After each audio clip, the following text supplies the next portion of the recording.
look, these are spec homes, right? These are investments. They're not mine.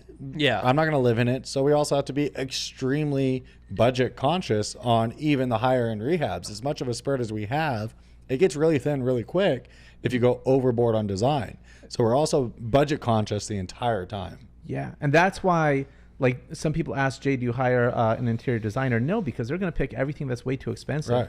Everything that I pick out, I like this countertop because it's this price.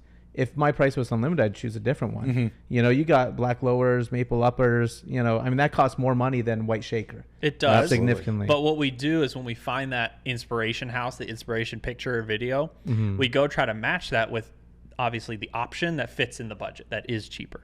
So we might have seen a house as a reference that had this super crazy, really nice, expensive wood. But if we go and pick a maple, oh, that's within our budget. Or these lights are really spectacular. Let's find something that's as close as possible, but from Amazon or from Wayfair. And we do that on cheap homes too. Yeah. That's what we do on the cheap homes. We try to, when we flip homes, you've seen our product, we really try to make them feel like they're not a flip. Yeah. We don't want them to be stigmatized as the flipper house. We want them to feel like they're a designer house, even if they're low price point. And I've looked at those, and I've looked at your past sales and MLS, and then just said, hey, let's see what they're doing to their bathrooms. Oh, they're doing LVP in the kitchen, or in the bathroom. Maybe I should do that. You guys are doing more lighter colors. I started doing lighter colors in all my showers because of you guys. But some of the intuition, like this is what I wanted to touch on. Some other flippers, when you get, let's say, a business like Ryan Pineda's, where it's hundreds of flips a year, it's very, here's your project manager, here's the other person. Ryan doesn't even go in his flips. No. He doesn't even, do it because that's how big the business is. When it comes to luxury, you need that intuition. It's something that you couldn't get it from a certification. You have to do it by experiencing real life. You even said masculine or feminine design language. I knew about that by showing new homes, and I see lights that I walk into a room, they have a whole bunch of straight lines. Me and the guy are like, oh man, this room is awesome. The other room, they have a whole bunch of circles on the walls. Yeah. The women are saying this is beautiful. Yeah. And then it's not until that point that I knew that lines were masculine design language, curves and circles and curves are feminine. Like, where do you get the intuition for it? A lot of it comes from having our finger on the pulse with the team. So we have a project manager. We have contractors that our project manager deals with, and we have an acquisitions team that finds the houses. And when we list the houses, or we've had a listing agent in the past, having a really connected line of communication from who's managing the construction and design to who's selling the houses. So as soon as a house hits the market and buyers start to walk through and we start to get feedback, that information needs to make it all the way back to the project manager immediately.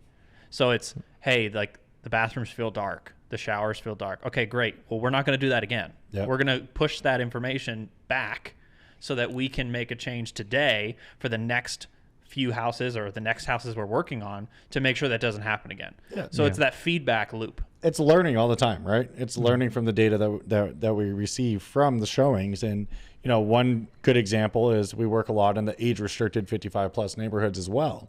Sun Cities, baby. We were putting more modern lighting fixtures and countertop, the Calcutta countertops and black hardware and a lot of grays.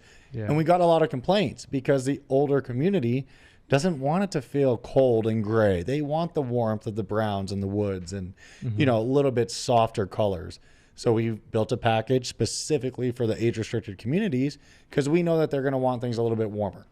And that's just from learning the lessons, getting the feedback, hearing it, and making the changes. And do you think that there could be a point where you guys could step away and fully automate it and hand it all over to a project manager and just be completely hands-off with the luxury flips? I think that would come with experience. If a project manager sticks around long enough to do enough homes, see enough changes, and understand the reason behind the changes, I think it's just going to come with having done hundreds of homes. But it's doable. It for is sure. doable. Yes, I would love to get to that point. I'd love to get to that point. On cookie cutter stuff, we're not looking at anything either. We bought homes the last month that I haven't walked through, and I'm not going to walk through them unless I absolutely have to for some reason.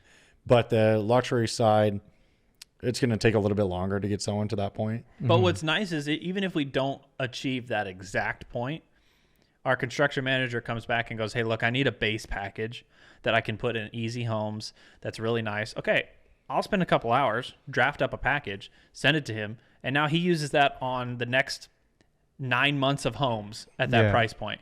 Or, hey, you know, we need a warmer package. I'm getting this feedback. We need to use those for Sun Cities. We could be the ones to come up with what we want it to look like and then just send them the package. And you implement it. You make sure it gets in the houses. You make sure it all looks right.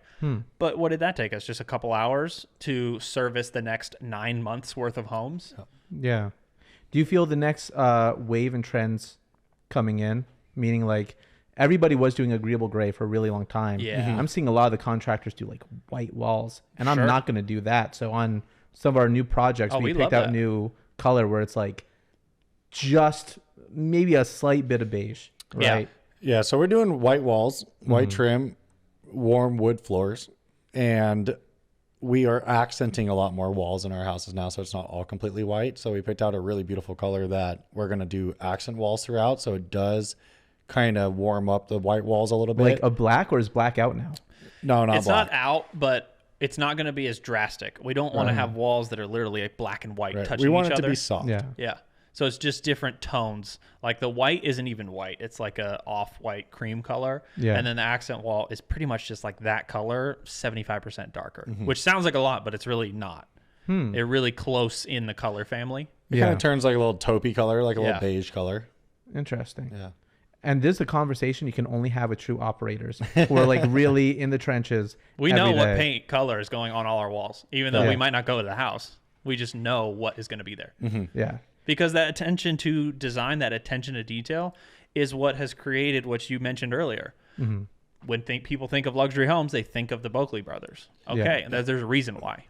And, you know, we've learned over time, and we just went through, 8-9 months, and maybe still going through it a little bit, but of a tough market, right? A little bit of a downturn, at least for all the flippers in town. It's been hard. It's been hard. We had a conversation at Casey's opening party.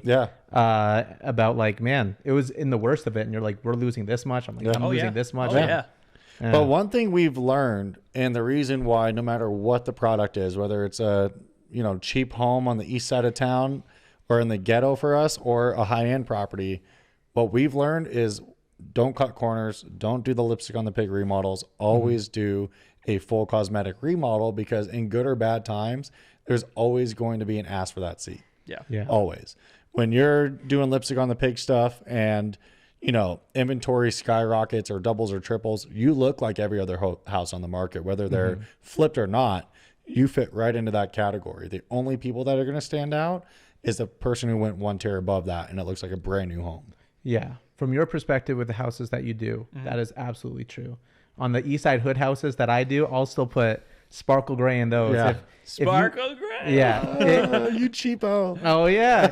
If you hear anybody say that Jay Miranda does bad flips, it's because they walked into one of my east side ones. Yeah. If you ever hear somebody says Jay Miranda does great flips, they walked into one of my Summerlin ones and Henderson ones. Yeah. I have different crews for different projects.